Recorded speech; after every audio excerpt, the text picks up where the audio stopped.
It's recording. Yay! Hey guys, what's up? What you doing? I don't know. I'm Marky Mark, but How's your mother doing? I produce Entourage. he's doing good. How you doing, Optimus? I'm doing fine. Okay, hiya folks. It's me, Jane Nova, with a special guest. Yeah, Dukealoops1993. yeah, Bitches. yes. We all know you are, sadly. Um, uh, we're here because we're going to review Beast Wars Season 1. Yes, I finished it on DVD, so that's why I'm here. I watched it on YouTube because I'm a poor fuck. I would have done that too, but I found it at... Anyway! I saved money. Yes, but you would have spent the money. Yes. No, I'd spent the money on hookers and below, not on a DVD set, but yes. You leave my DVD sets alone. Okay, where should we start on this? Should we say this is the sequel to G1? Yes, that's fairly common knowledge. But yeah, this is the sequel to G1. Yes, Later this on the is... show, we're only sticking to season one, but later on the show it becomes really heavy on it. So Well, there are references sprinkled out Season 1 that says it does take place 300 years after the Great War. yeah, yeah, it's implied. Yeah. And a moment here. You want to talk about our favorite characters or episodes, or how you want to do this? Go down the episode list, or Or I'll skim through the episode list that I think is prevalent, which I think is probably my favorite episodes. I don't want to spoil everything for them, yeah, yeah. because this show you really need to experience. It is that good. I hear you. I just sent you a list there, so yeah. Um, for me, probably one of my favorite episodes throughout the whole show is probably see here a better mousetrap, which really shines on Rat Trap's capabilities and how capable he is Oh, with do agree. That's a really good one. it just shows how like multi-classed he is in different expertise. From he's a crack shot, he's a spy, he's a demolition expert, he's a computer hacker. It's amazed how many skills he knows. Yet other people just kind of brush him off for just being for being a smartass. And then eventually he'll evolve into R2D2 with wheels. Oh, fuck beast machines. Fuck it hard. Oh Oh yeah, god. this one. I'm guessing this one's I tough need to I think need back. I need 3 bottles of gin and like a bag of Coke just to get through Beast Wars. Yeah, I would not recommend you watch this episode and then any episode of Beast Wars unless you have a punching bag Beast machines, nearby. beast machines, Beast beast machines. Machines. I apologize. I'm sorry. I'm thinking of better things. Um, I'm sticking with what I know, and I know nothing. yeah. Uh, let's see. Let me think of another episode. We'll go back and forth. We'll do like three of our favorites. Oh, Possession. Possession, of course. Everybody brings up Possession. That is an infamous episode Great Commander Starscream. where Waspinator is possessed of the Spark of Starscream. And that's it. That's the whole synopsis of the episode. And then they do stuff. He's a And bad. they couldn't get the original voice actor because the guy committed suicide 2 years prior, Yeah. so they couldn't get his voice. But it's Doug Parker, who does the voice of Pterosaur, did the voice of Starscream, and he did a great job. Not the nostalgia critic. No. I was going to say Doug Walker, I but Doug know, I know. Parker. I Doug Baker, Darp. Doug Baker. Well, it's still you can still get that confused if you had the Yeah. chance. I do find that funny. Like, wow, he sounds a lot like Pterosaur. I don't understand why they just couldn't let him possess Pterosaur, considering Pterosaur kind of looks like him in the face to me. Yeah. But it's funnier with Waspinator. Yes. Uh, Okay, my other one. This is cheating. This is a two-parter. The Trigger Part 1 and Part 2. oh damn you! I was going to choose that next.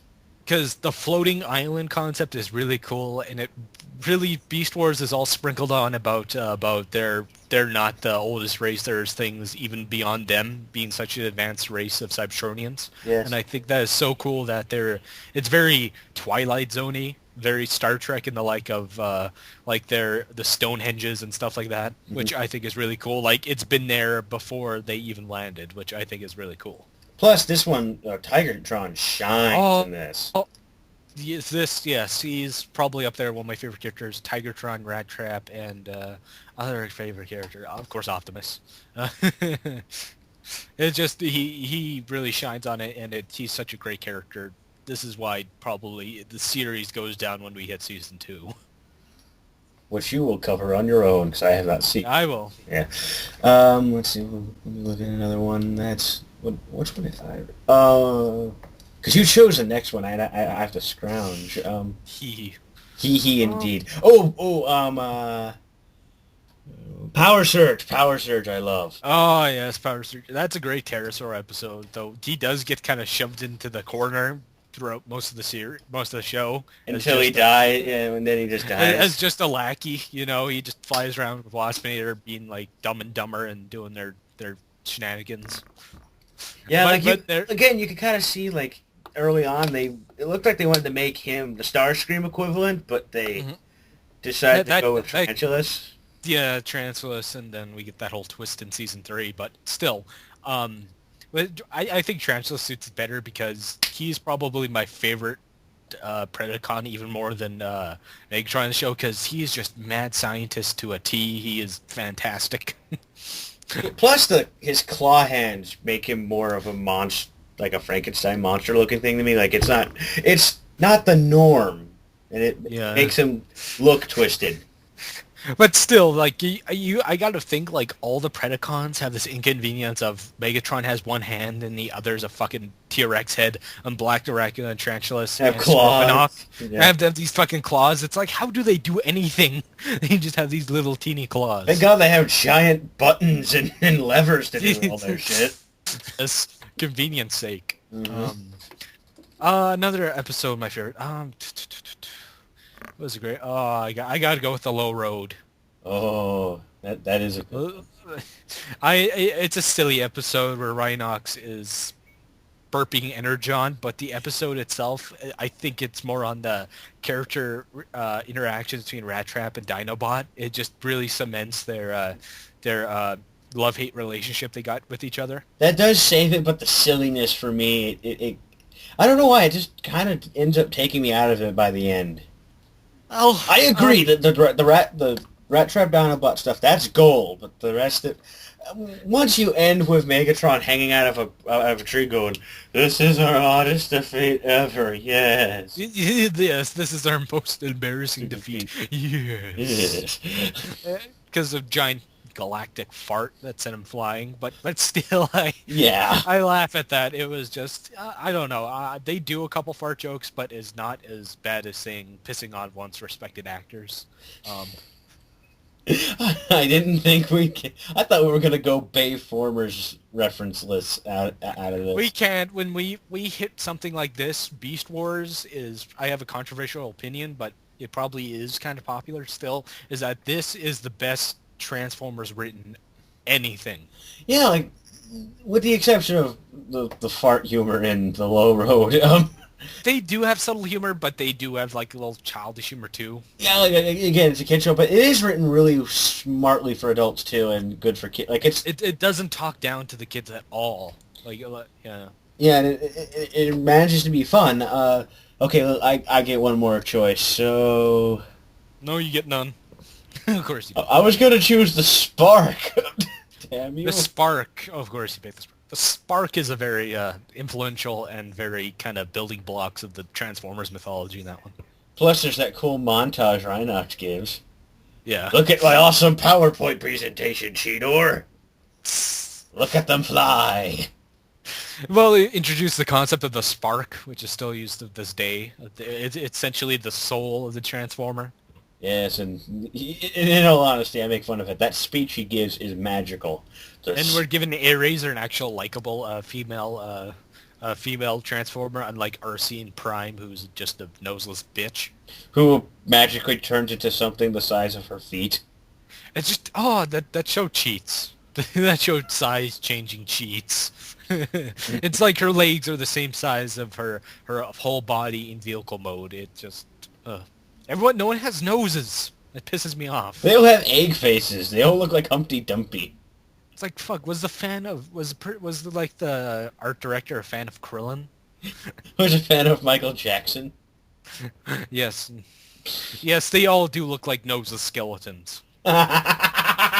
Yeah.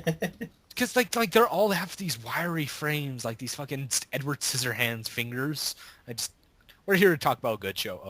Oh, Well, yeah. I personally have heard that Prime's a pretty good show once you get past some of the the human Bayformers. companions. Yeah, I hear you. If you kind of, I hear they actually make them. Anyway. Okay, this is human. This is humanless. Well, there are cavemen, but those technically are not human yet. And yes, ooh, this thing has evolution in it. Oh no, Oh no. your religious viewers are gonna be pissed. All Eh, two of them. the Book of Primes is better written than the Bible. Optimus Prime died for our sins. Yes, he did. And Um, how can we not talk about the finale of the show? How it's just really, this show really did kind of benchmark that, anybody could die. The good guys don't always win. The bad guys do have a chance.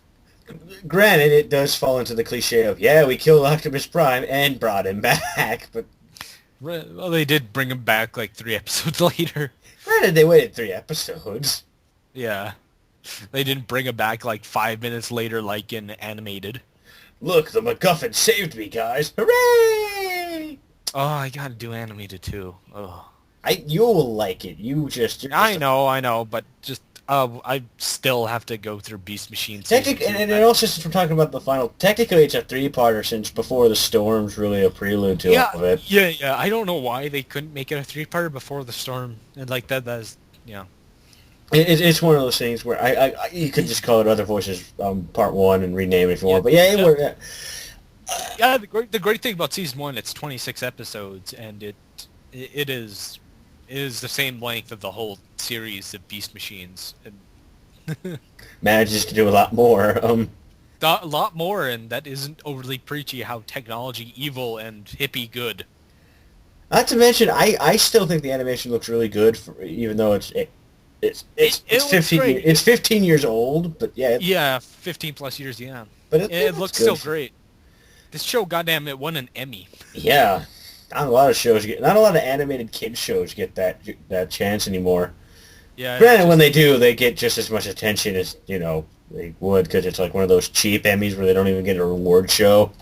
yeah, They just get a flyer saying you've won an Emmy. Come to our building and pick it up in a few days. yeah.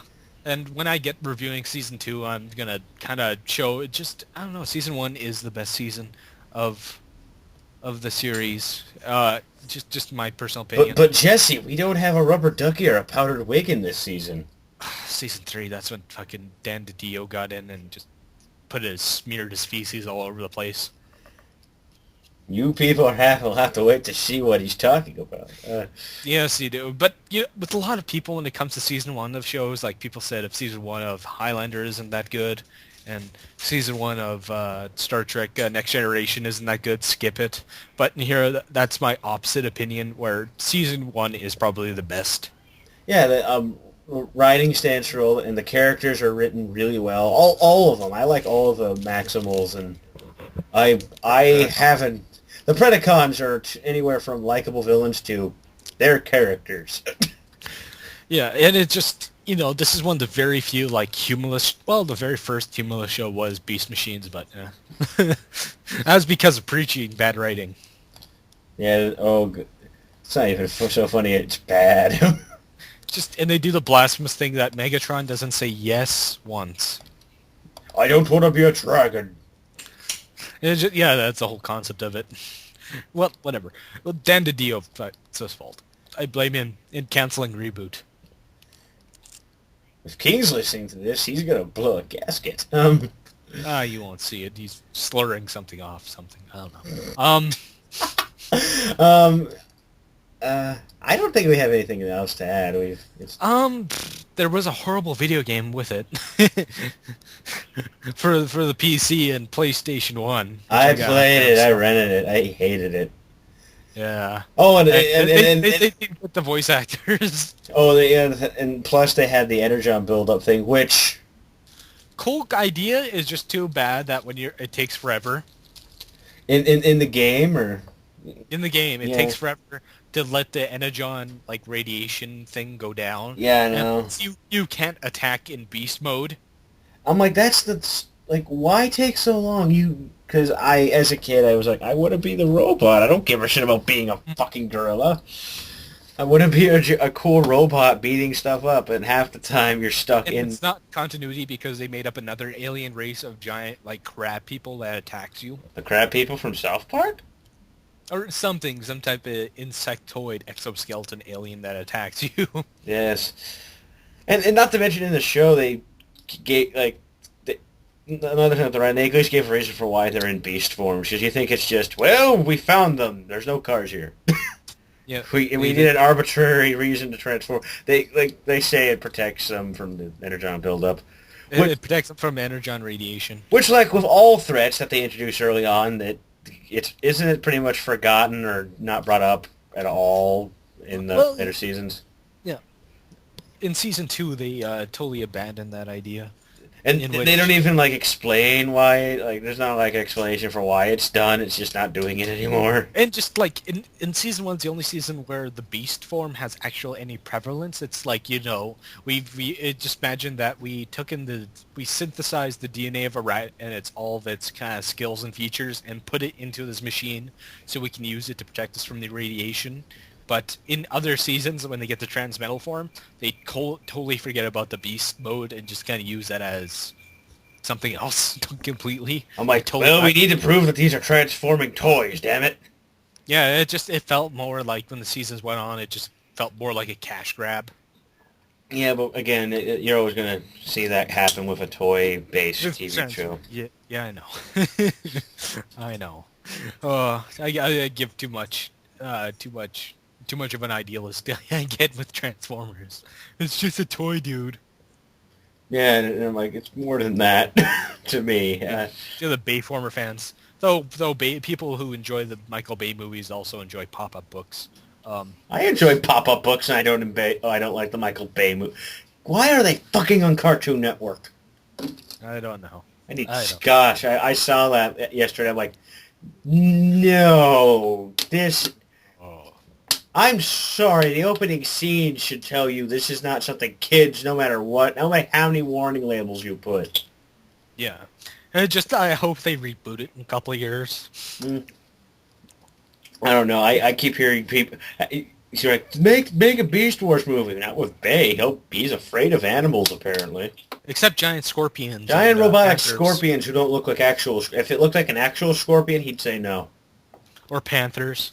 One-eyed panthers, because that's aesthetically and more alien-presentingly cool and more quote-unquote realistic. Oh, not to mention robotic buzzards from Dumbo. Yeah. No, wait, they were crows in that movie, but still, it stands. Or giant robotic worms. This is turning into a Bayformers rant, as always. I know, because this is like grade A, the best Transformers, and you have to talk about the worst. The polar opposite, yeah, that's always the thing with any kind of... Any like franchise or series. There's always something bad.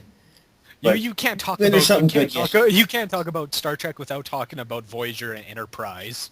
Yeah, good point. Can't, but Jesse, Threshold got an Emmy for makeup. Oh. For makeup. And not insulting the Prime Directive in any way. Or just common sense whatsoever. So are we done here? Anything else you want to add? It is a really good show. The writing's there. The voice acting is really good, especially for early 90s. You expect really kind of cheesy half-assery. But everyone gives it their all.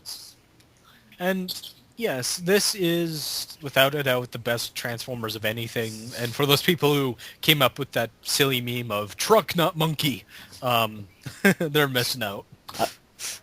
However, if they say it that way, they're cool because that's hilarious. Of course, it has to be spelled Truck not Munkky. monkey. Yeah.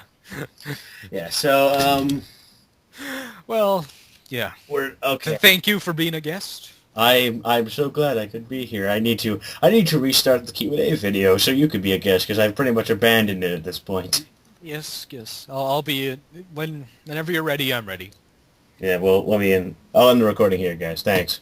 See ya.